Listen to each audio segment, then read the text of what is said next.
لاہور کی احتساب عدالت نے شہباز شریف کو پیش ہونے کی آخری مہلت دے دی ہے۔ عدالت نے شہباز شریف کو 7 جنوری کو ذاتی حیثیت میں طلب کر لیا ہے۔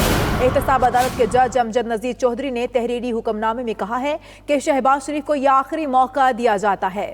آئندہ حاضری یقینی بنائے۔ لاہور کی احتساب عدالت نے Ashiana Iqbal housing corruption reference میں اپوزیشن لیڈر قومی اسمبلی شہباز شریف کو 7 جنوری کو ذاتی حیثیت میں طلب کر لیا ہے۔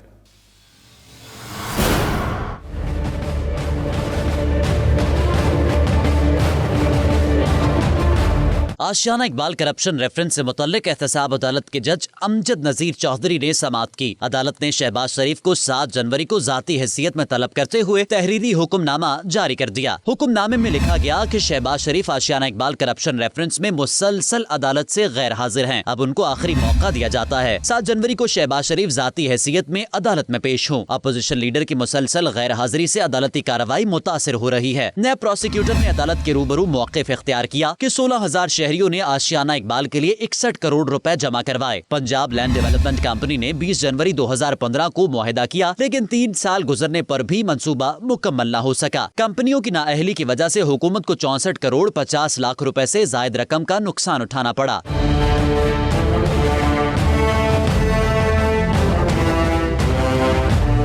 Ashiana Iqbal housing scandal case میں شہباز شریف سمیت 10 ملزمان پر فرد جرم عائد ہو چکی ہے۔ عدالت میں اب تک 6 گواہان اپنے بیان قلم بند کروا چکے ہیں۔ شکیل سعید، 92 نیوز، لاہور۔